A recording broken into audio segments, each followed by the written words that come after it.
What is good, Celtics Nation? Welcome back to the Bleed Green Podcast, back with another episode.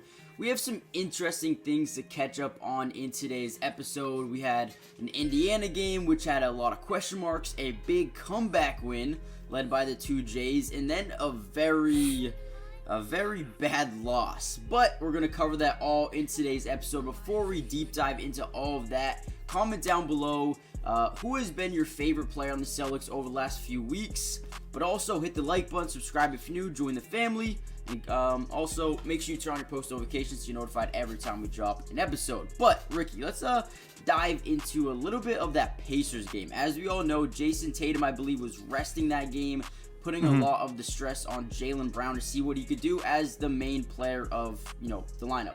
Now, he went out and put up 40 points, but it wasn't enough at the very end because we ended up losing by 2 points in a very questionable fashion.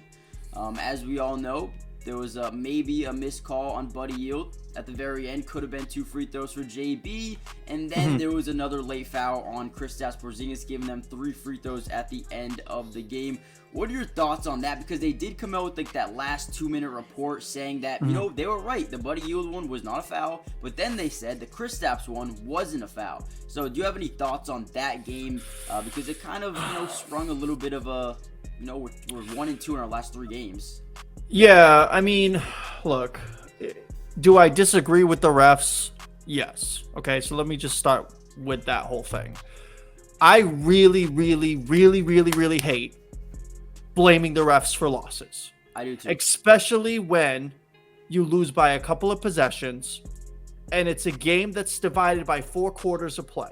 So if you lose by 1 possession, which the Celtics lost by, that referee did not cost you the game because you had the entire game to get yourself in position to win and you didn't. And because of that, you left it to the imperfect human to decide in that brief moment. I know they went to review, but you know how those reviews are, Fubs. If it's not like so conclusive, so obvious, they just double down on it. Yeah.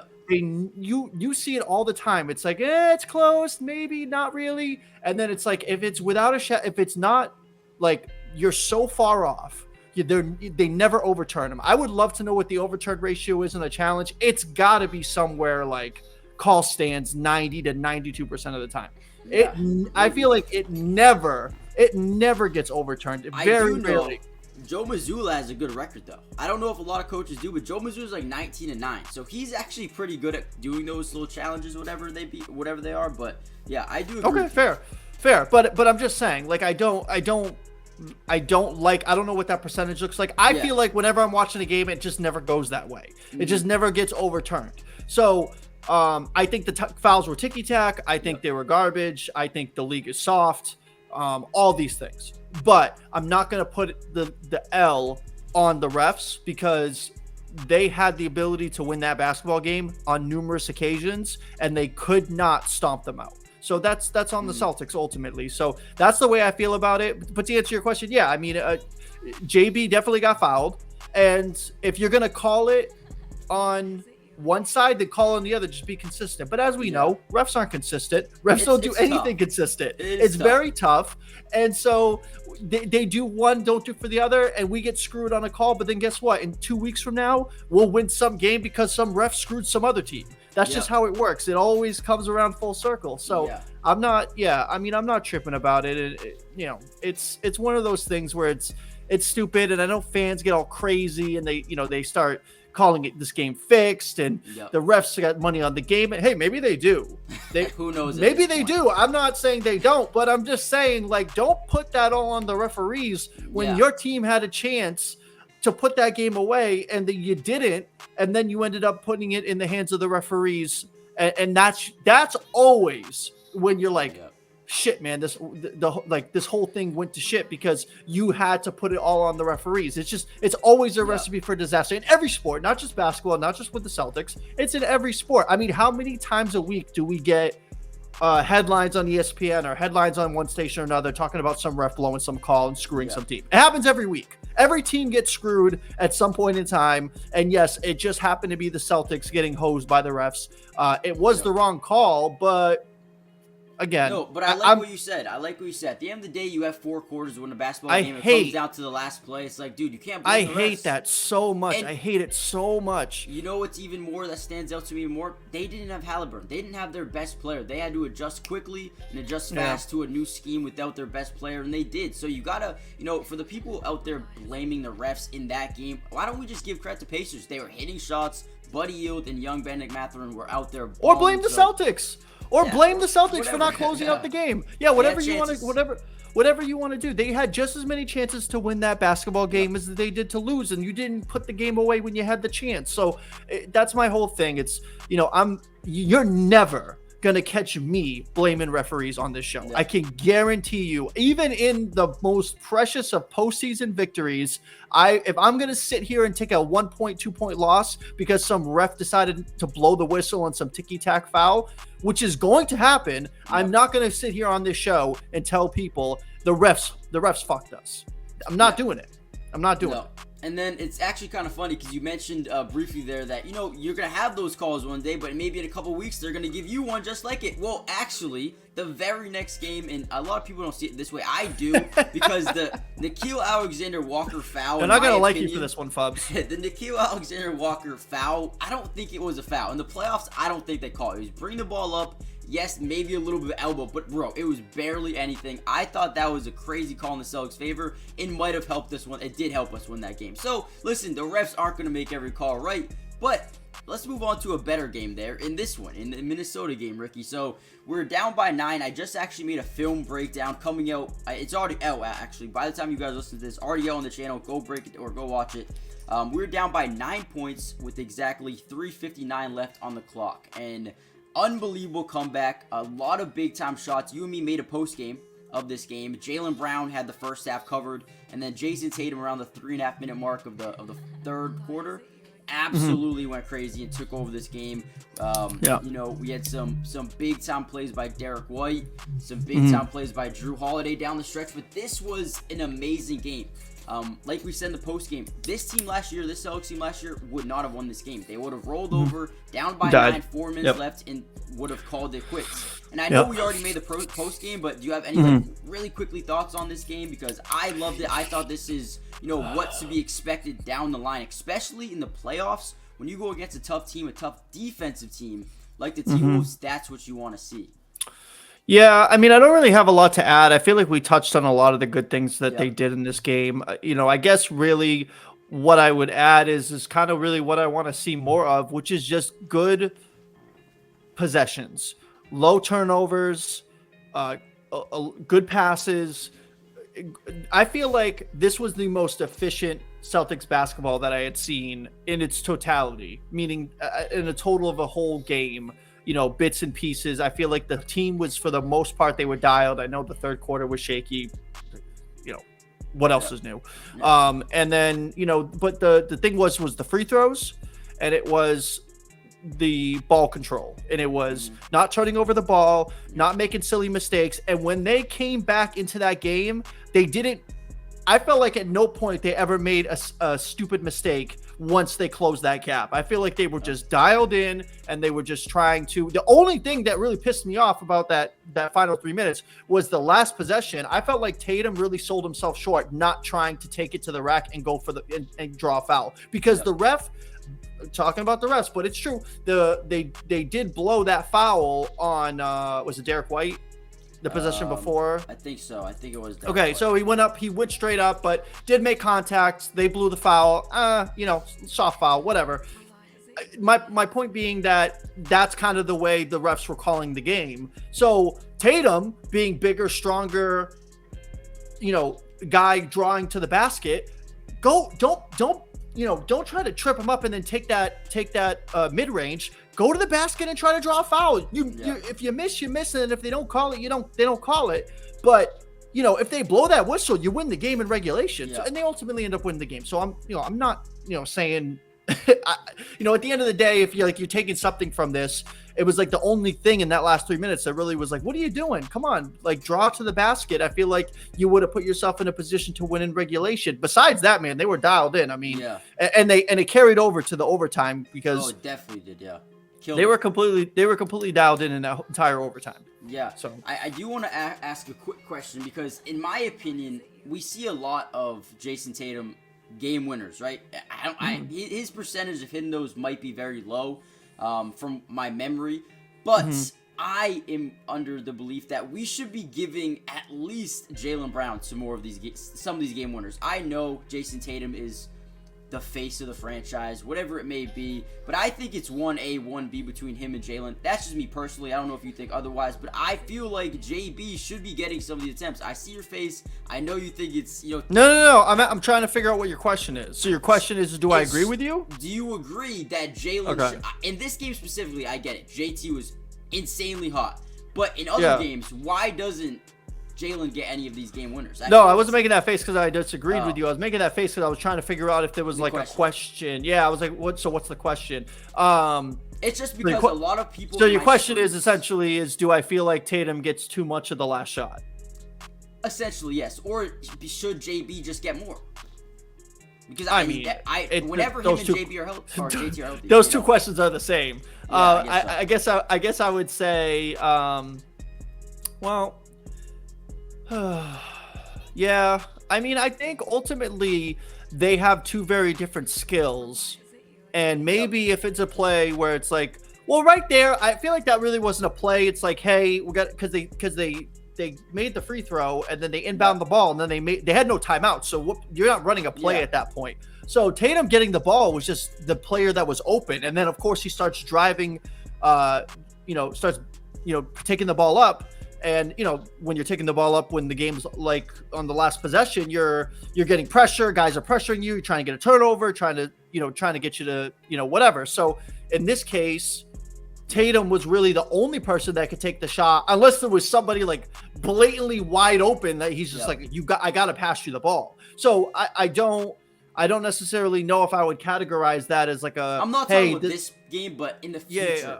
Okay. I mean. Because this game, I get it. Jason Tatum was balling out and late. See, I don't feel like he should, because I don't feel like I don't know how. To be honest with you, I have no idea how often that does happen. Like you said, like is there a statistic out there that shows like what percentage JT gets the last shot called over JB? I mean, there must. The eye test tells me no, but if you statistically showed me, then maybe I would agree with you. I'm trying to say. Okay, but I mean, from me watching the games, like in my memory, I may be wrong. Please comment down below if there is a statistic. Yeah, I feel like we need some nerd to comment in the comment section. The nerds, I need you right now. Yeah, but take back all the bad things I've said about you. From what I've seen, I feel like it's probably an 80-20 Tatum gets the game winner, and it's mostly always ISO. If it is 80-20, then I would agree. Can you think of a time where Jaylen got a game-winning shot opportunity where it was drawn up at the timeout? I feel like it should be like 35-65. That's what I don't know what it is. Maybe it is something like that. If it is 35-65 around there, then that's what I would go. That's what you think. Okay. Yeah. I would say close. And I think it should be, and I think it should be situationally too, because I feel like they do have different skill sets. So that doesn't necessarily mean that it should even be statistical. It could technically be like, hey, listen, we just happened to play the Knicks and 3 of the times we're in overtime, or in 3 of the situations it's a 1-possession game, and I want Tatum taking that shot because I want him to go over Julius and knock one in. You know what I mean? So it just really depends on who you're playing. So. It depends. Are we down by 3? Are we down by 2? Are we down by 1? Is it tied? It does. It's a good question. Yeah. I think people should be able to comment on it. Please comment. We love to know your thoughts. But I think it's a subjective question, because I think it's something that you can only draw up based off of the situation that you're in. No, yeah, I agree with that. Now, what I will say, please, guys, comment down below who should take the game winner. Should it be Jaylen? Should it be Jason? Should it be situational? And I do agree with Ricky, it should be situational. I just feel like Jaylen never gets it from my memory. Again, I could be wrong. But when we're down by 1, when it's tied, game winner, I feel like I don't want anyone else to take an ISO mid-range other than JB. I mean, the fact that he can shoot over anyone. Once he gets to his right elbow, the left elbow, the fadeaway mid-range, dude, that is his shot right now. And I would trust him over a sidestep fadeaway 3 from Jason Tatum any day right now. That's just my opinion. So if we're down by 3, yes, I want Tatum to have. If we're down by 2, sure, Tatum game winner. If it's tied or down by 1, I want a JB drive. You know he can finish at the basket. You know he can dunk on people, and his mid-range is, really, really good right now. So that's just what I'm saying. I'm not sitting here saying Jalen should get the majority or Jason should get the majority. Saying, like Greg said, should be situational. But let's get into, something we're probably not going to spend too much time on here. The Milwaukee game last night. I was streaming this game, Ricky, and, it was a 30-point lead by, the start of the second quarter, and I was like, I didn't really expect it to be that bad. However, I knew coming in, before the game started, I was telling the viewers in the stream that, guys, listen, this is the second night of a back-to-back. We just went to OT. Jason, Jalen, Derek White, Drew, all played 40 minutes that night. This is going to be a tough night versus a team in Milwaukee who are 4 losses out of 5. They've lost to, I believe, the Utah Jazz, get spanked, lost to the Pacers twice, and lost to the Rockets, barely beating the Spurs. Milwaukee had something to prove, not only to the world that they're contenders, but to themselves that they're still a good basketball team. So not only did they come out of here or come into this game at home in Milwaukee, but they needed to win this game by any means necessary. Now the Celtics are coming off a massive win in overtime, like we said, a hard-fought win versus the best defense. I didn't expect us to win this game, if I'm being honest. I didn't expect us to go down that bad.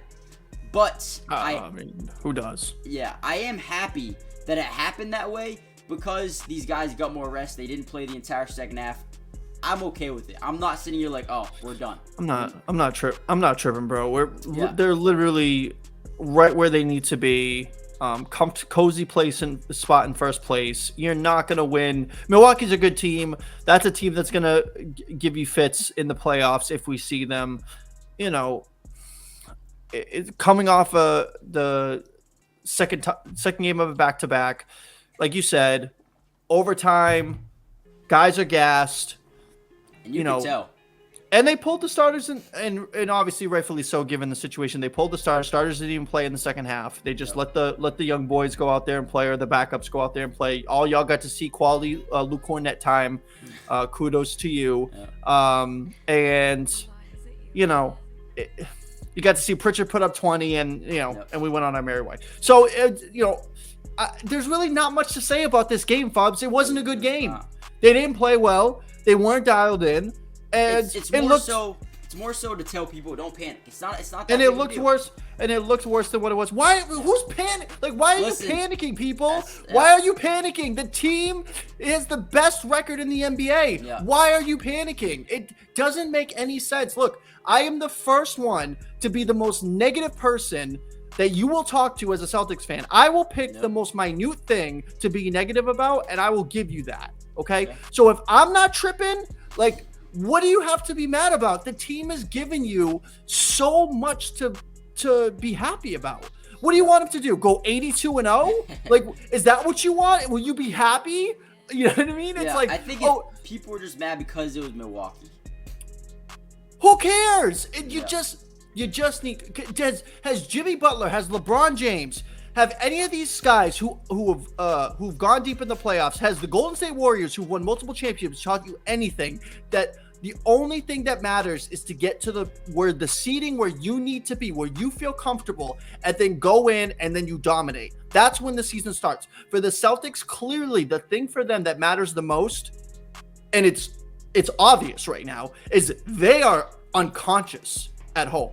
Unconscious clubs. And this team locks up home court advantage throughout the entire playoffs and the finals. It is going to be very difficult for this team to lose. And in fact, it's almost unexcusable if they do lose. So if they lose, then I guess, then I'm wrong. But ultimately, why are you going to raise red flags with this team when they're giving you nothing but quality basketball?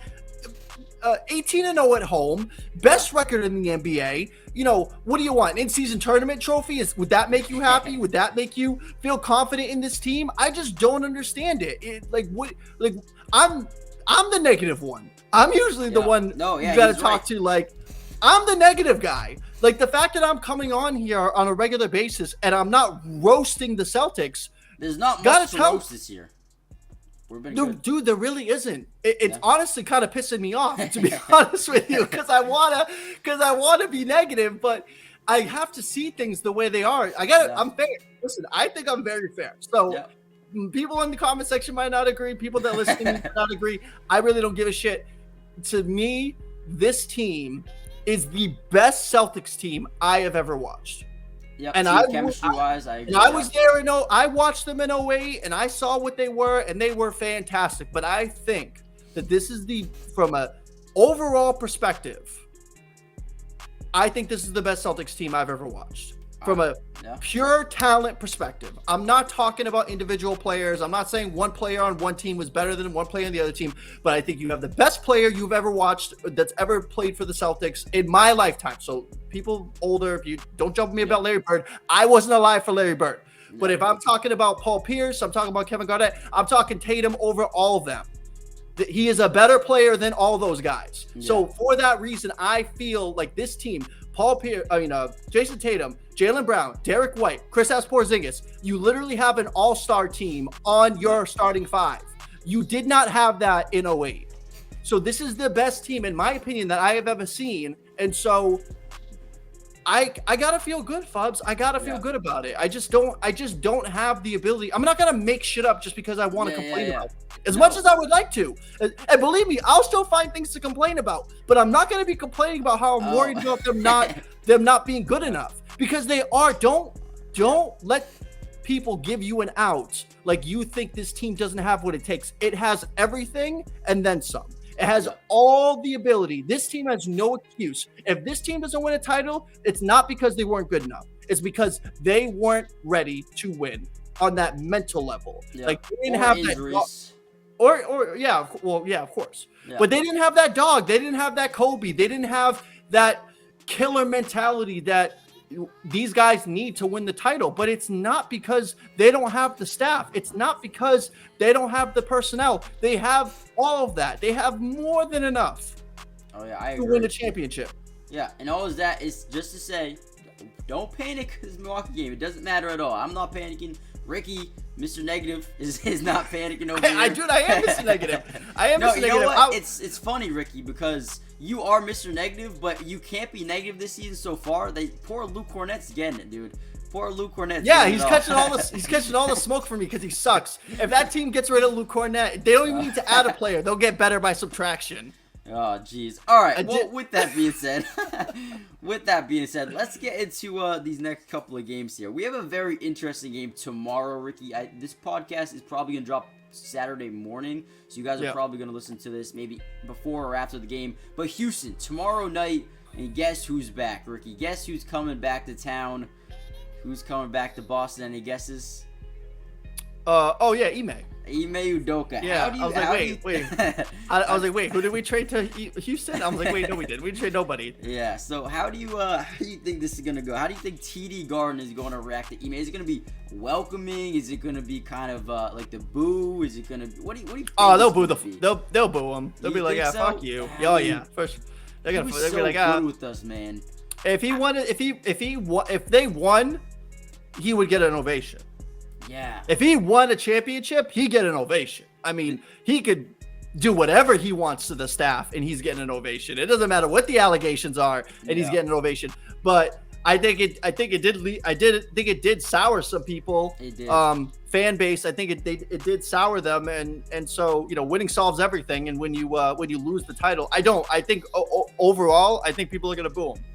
Yeah, I'm interested to see what they do. I feel like it could go either way because I actually liked Ime Udoka, even though he did what he did. I thought he was a good head coach. And when he did get fired, and when he did move on to a new team, I was like, damn, like we were right there. Like I felt like he was the future head coach of this team. I felt like he had Jalen and Jason playing the way they should have, and they were just a couple of games away from winning the NBA Finals. And once he left, I was like, damn, we were right there. Now we gotta do it again. So I do like Ime Udoka. I do think it sucked what happened. It's his choice, whatnot. So I could see us maybe not booing him, but maybe booing. I don't know. I'm interested to see how that goes. But game-wise, how do you see his game playing? I mean, he's running a very solid team over there in Houston. They added Fred VanVleet. They brought in, some veterans like Jeff Green, and you still got the young Jalen Green and Alperen Sengun balling out of his mind. They bring in Dylan Brooks, your guy from Oregon. Hi, boy.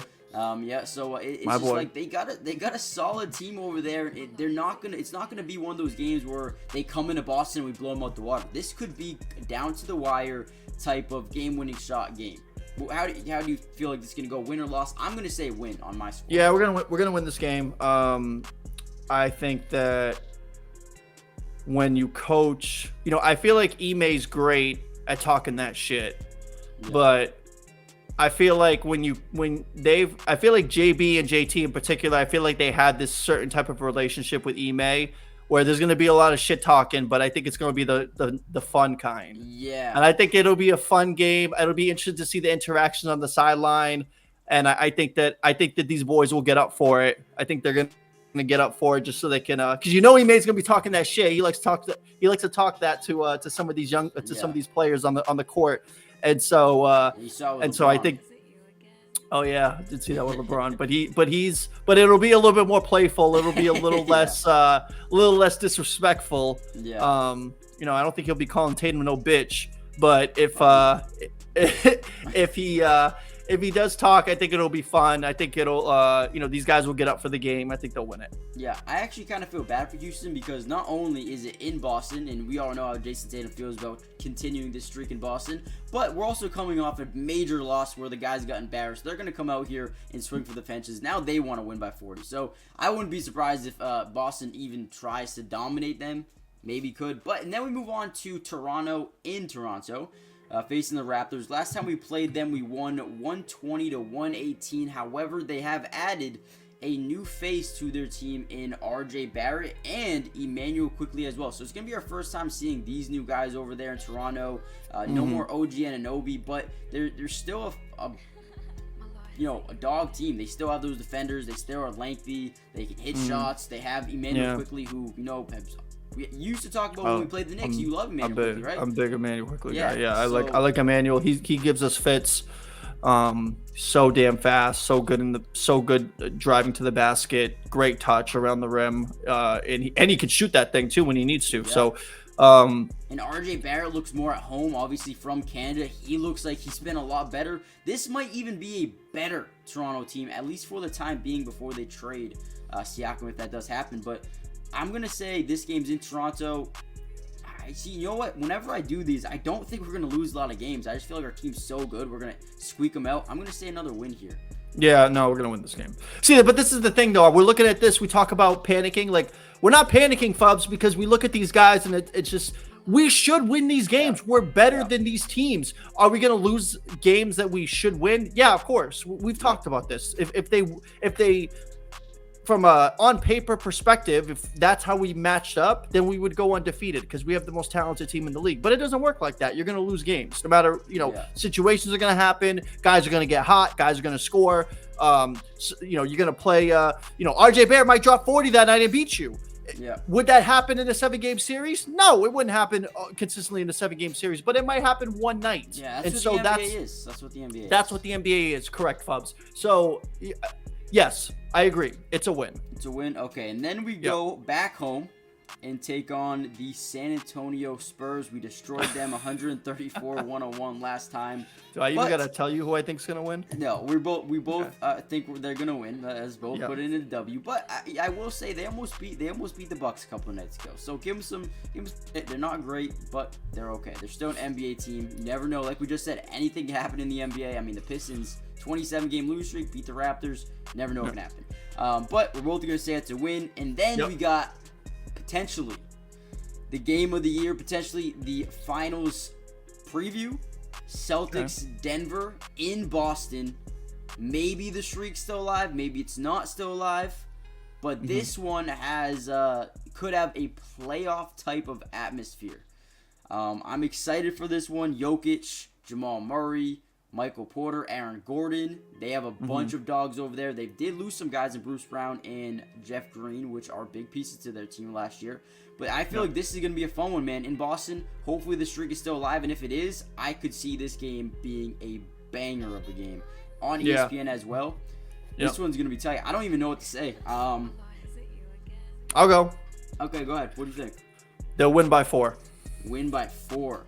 Okay. So what in regulation. What do you have, like, who's going to go off? Who do you think is going to have that big game? Is it going to be a signature Tatum game? Is it going to be a JB game? It's got to be a Tatum Brown combined for 50 kind of game, you know? Combined for 50? I mean, they just combined for 80 versus the Timberwolves. Right. I don't think that'll happen. You know, they're two good defensive teams. I think the score will be a little bit lower. You know, if your two best players are counting for half your points, you know, I think they win, let's say 112, 108. 112, 108. That's good. That's a defensive game. I don't think we've played Denver yet this year, so it would be our first time playing them. So, yeah, I'm excited for this one. I do think we'll win. I think we'll win a tight one, like Ricky's saying. I think it will be, I'm going to say more offense. I'm going to say 121 to 1. What's the deal with Porzingis? Porzingis just doesn't play back-to-backs. So, okay. So let me see. This game would not be on a back-to-back, so he should be good to go. Yeah, so then, you know, Tatum and Brown for 50, and then Porzingis hits you with that 25-piece dinner, and then, you know, D. White gets you 18, and you're right in the mix, dog. This is what I'm trying to say. Yeah, so those 4 games should be entertaining. Comment down below, what do you think their record will be over this next 4-game stretch? 4-0. I think we could be 4-0. I think that's definitely. I've never predicted. I always give you one loss, Fubs, and I'm gonna tell you right now. We're gonna come back on the show, and all the people freaking out hitting the panic button. It's gonna be a different narrative next time we come on. Yeah. So after that Denver game, we're not gonna do any predictions for these ones because we'll probably do it next episode. But I do want to say we play Houston, Dallas, Miami all on the road, but then we come home 7 games in a row. Clippers, Pelicans, Pacers, Lakers, Memphis, Atlanta, Washington, all in TD Garden. That should be, if the streak is still alive, then that's going to be interesting. Could you imagine? Can you imagine? I mean, I can't foresee. It's got to come to an end eventually. I just don't like. You know, I just don't foresee them winning every home. I mean, it would be incredible. That would be ridiculous. But you know ridiculous. You know what I feel like, Ricky, is now that it's getting up there 18, 19, 20, teams are looking at it and they're like, oh, we play Boston at home, let's end it. So not only are we trying to fight to keep it alive, but teams are trying to fight to end it. You know what I mean? Right. So it would spark teams to even try harder versus us. So it's going to be so difficult for us to keep this streak alive. But it's possible. We got to keep it going. Like Ricky said, like I said, Houston could be a win. San Antonio, Denver, all could be wins. At that point, we're looking at what, 21-0 at home. Man, it could keep going for a while, but it is going to progressively, start getting tougher as we go down the line. But those are predictions for that. The Celtics are still ranking top 5 in offense, number 6 in defense. That away stretch, I think, is going to be tough on them. That I could see, like.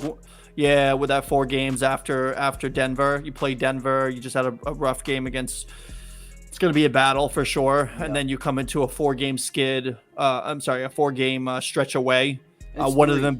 3, Houston, sorry. Dallas, Miami. Houston.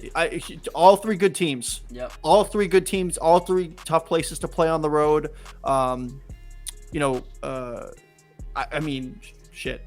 They could lose all 3 of those games. I'm not saying they will, but. Yeah. You know, it's like, Houston and Dallas back-to-back, by the way. When Houston and Dallas back-to-back. So I could see them, like, beating Houston, losing to Dallas, losing to Miami. Like, yeah. We'll save the predictions for that thing, but we'll see how they look afterwards. Yeah. But I'm just saying, like, it could be a 1-2 away trip, like, just one of those things where it just wouldn't surprise me. It's like, eventually, it has to come to the point where they're just going to lose a couple of games. You know, this is just the part of the course of an 82-game season. Yeah. I also do want to ask you, how are you feeling about the bench right now? Anyone that stood out to you over the past couple of games? We've seen some games. We've seen actually Luke Cornett take all of his minutes back after being injured. It looks like Neemias is not really getting any more minutes. How do you feel about Sam Hauser, Payne Pritchard, O'Shea Brissett? Because I do have an opinion on O'Shea. But has anyone stood out to you over the past couple of games, or are you still like, I'm rocking with Sam, rocking with Payne Pritchard, and from there it's whatever? Yeah. I mean, I would still like them to go get a big man to come off the bench. Al Horford's great. He just doesn't cut it. And he doesn't play back-to-back, so it would be nice. And he doesn't play back-to-back, so, I still would like them to go get a guy like that. But, I mean, I'm kind of saying that in the sense of just for the regular season, because I really don't think that person, whoever they get, unless they do trade like a Peyton Pritchard or some other piece, Sam Hauser, which I don't think they would do. But if they traded like a Peyton Pritchard for a more stable 5, then I could see them getting playoff minutes. But it's just I don't want to invest too much into it because I don't think that whoever they pick up, it's like almost like a Mike Muscala move where he's getting regular season burn, but in the playoffs you don't see him. I think ultimately if they keep this team as is, if they keep this team healthy as is, I think it's good enough. Yeah, I agree. Like, I feel like if we're healthy going into the playoffs, I don't think our Luke Cornett concerns are there, but I don't think Luke Cornett plays in the playoffs. I don't think he's in the rotation.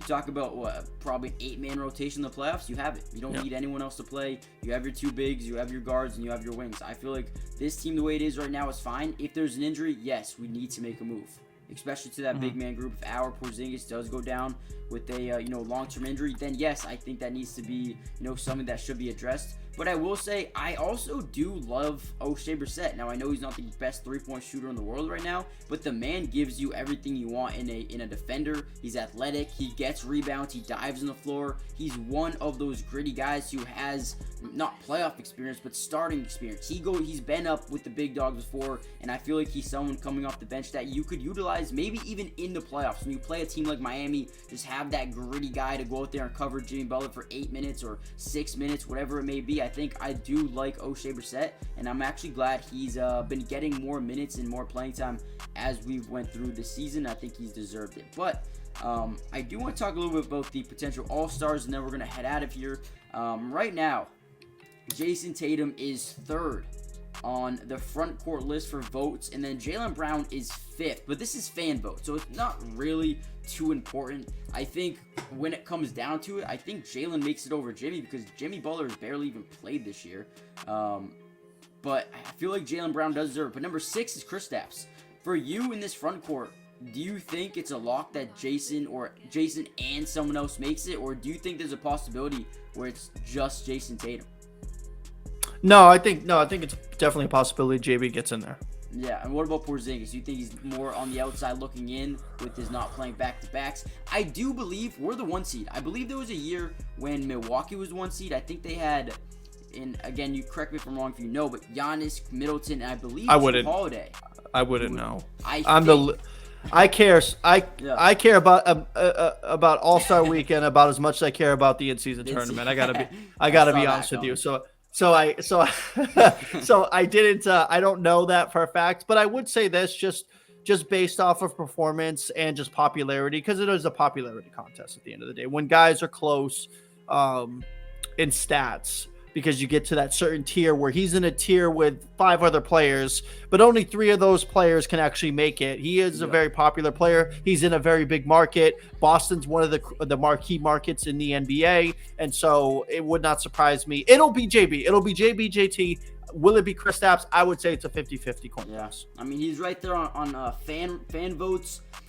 Yeah, I agree. I think it's going to be really close, but if we're the 1 seed, if we continue to look like this, we have the best record by 3 or 4 games, I honestly wouldn't be too surprised if we have 3 guys in there.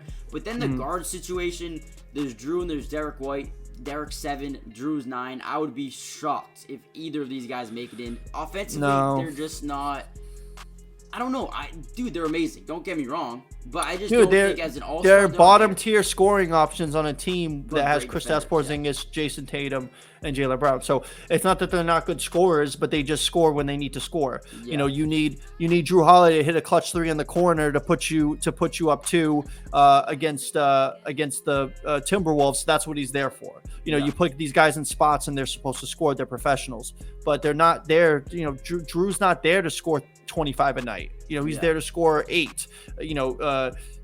Derek White's not there to score 25 a night. He's there to score 12, 13. If he's having a good night, 18 to 20. But they're few and far in between. Whenever they need them to score, whenever one of the big 2 are out, they come in, or one of the big 3 are out, they come in and take the spot of the other guy. But for that reason, you're not going to get the fact that they're 7 and 9 is actually kind of surprising crazy. To me. Yeah, I was about to say that. Like, that is the fact that crazy. The fact that they're 7 and 9 is kind of surprising to me. And to again, be honest, it is fan votes.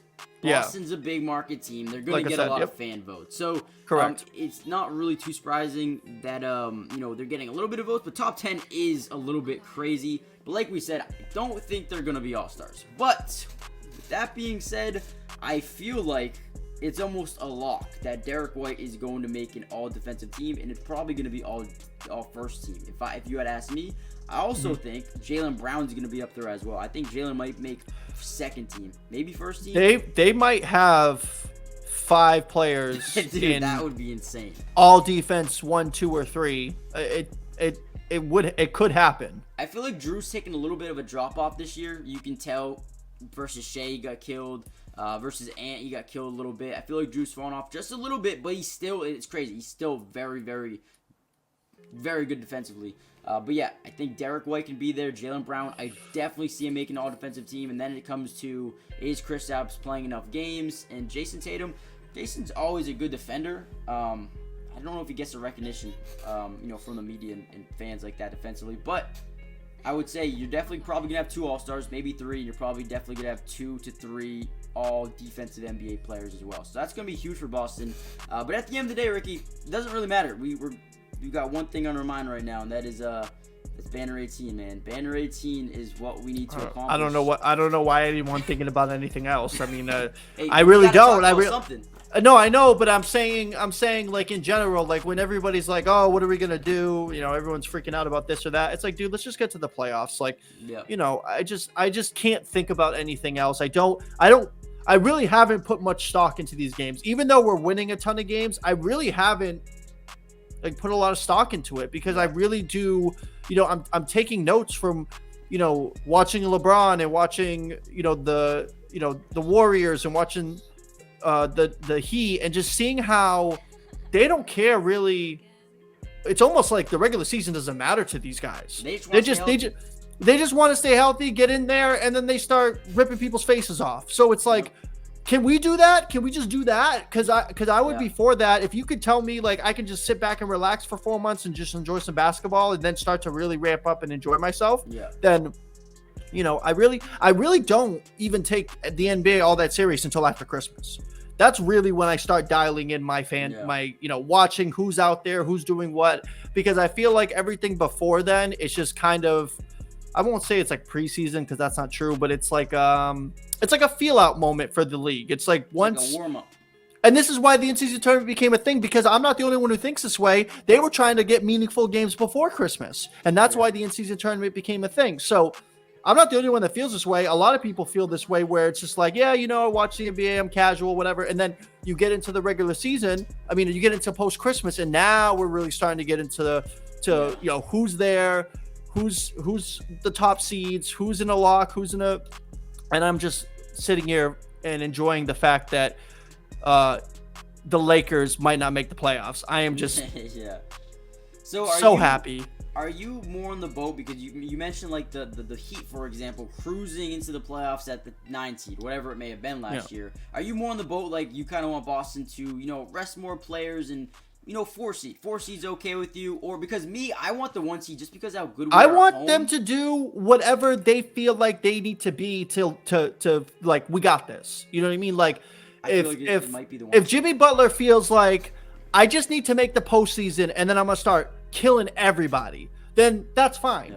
If Boston feels like that yet, right? If Boston feels like, listen, we need to lock in the 1st seed because I want us to be in the Garden more times than we're not, and that's how I feel like we're gonna win this thing, then that's what I want them to do. So it's not so much me saying this is like, and I feel like that's a maturity thing. I feel like, if they win 1 or 2 titles, they might get to the point where they're like, whatever, regular season. You saw it with the Warriors at the end when they were winning championships with KD. They did not, once they did like the best record of the regular season and then didn't win the championship, they were like, why the fuck are we doing all this for? We did all this and then we didn't end up winning it.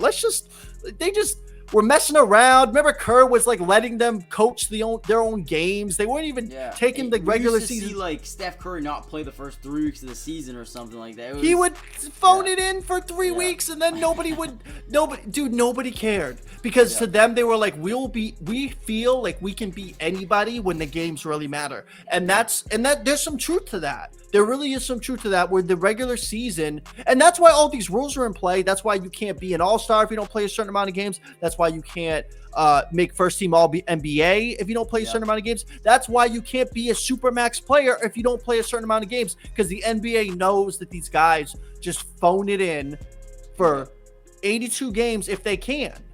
Yeah, I mean, I get it though. Imagine like winning the championship and 3 months later of game 1. It's like, dude, give me a break. Like the NFL, I feel like has a much longer off-season period. I think you get like 6 months or 7 months, something like crazy like that. NBA is very short, very short. Yeah, but they play in realistic 82 is a lot. 82 games is a lot of games. And if you're going to the finals, you're playing 100 something games. That's what I'm saying. So I it's a lot. It's a lot. So I get it, and I know some old heads will tell you, well, we did it, blah blah blah. But it's a different time. These guys look at things a lot differently, and LeBron did that shit, because LeBron will tell you that his regular season record doesn't matter, because when he gets to the postseason, they all in the same playing field. And there's some truth to that. He's right about that. So it all depends on when you're ready to get up for the games you're ready to get up for. That's why they beat teams like Sacramento last year, a team that should have beat them, but they were like, we can beat these fools. They're not better than us because they have a better record than us. That's crazy talk. And that's why you ended up seeing Jimmy Butler in the finals, because he's like, these guys are all pussy. We're gonna stomp on all these dudes. They can't beat me. So healthy, except for Hero. Even without Hero, dude, that's insane to me. They killed the Bucks without Hero. That was crazy. But yeah, I think it takes a certain confidence level and a certain amount of team chemistry. I don't think Boston has that yet. Obviously, you bring in Chris Epps, you bring in Drew. A championship will do it, unless you're Jimmy Butler. Unless you're Jimmy Butler, because Jimmy Butler is on his own wavelength. But all these other dudes, they got this way winning championships. You win championships. Do you think, quick question, don't end it. Do you think, because a couple years ago, there was a lot of rumors about potentially trading, I think maybe Jaylen Brown or a couple picks for, I think there was one named Paul George. Yeah, Jimmy Butler was in there. Yeah. Do you think if we would have gotten Jimmy Butler, right, do you think we'd have a championship right now? Because I think it was around the time we had Kyrie. We might have won that. We might have won that year with Ime.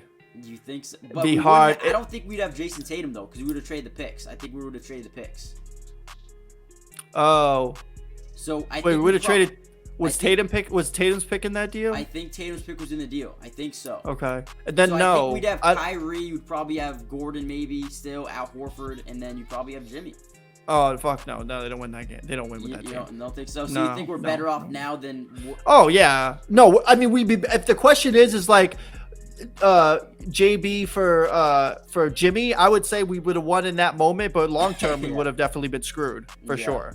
That's just interesting to think about, because I remember a lot of fans like, just do it. I remember Nick Wright specifically like, you got to get rid of your assets. I'll tell you what though.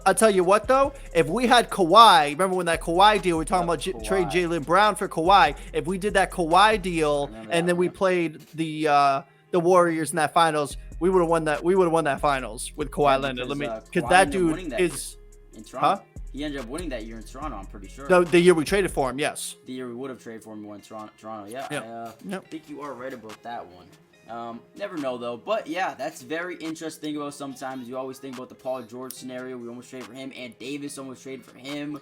There's a lot of guys. Danny Ainge was really close. Talk about dodging a bullet for Anthony Davis, man. I do not want that dude on my team. That would have been picks, too. I know he gives you reasons to remember why he's that dude, but I tell you what, he gives me more reasons to be happy he's not on my team. That's for sure. Yeah, he's a good player, but a little bit injury prone, a little bit, iffy sometimes. Still like. I feel like he's injury prone. I feel like he just picks and chooses when he wants to play. To be honest. Yeah, some guys like that. Some guys are definitely like that. So let me know in the comments down below, guys. How much longer do you think this Celtics undefeated stretch at home will go? We got a couple of tough games coming up here. Houston tomorrow. Let me know what you guys think. Hit the like button, subscribe if you're new. We will continue to be breaking down post games. I'm going to continue to drop some film, more podcasts next week. And just a ton more Celtics content coming out. Make sure you guys subscribe, join the family, and we'll see you guys in the next podcast. Peace.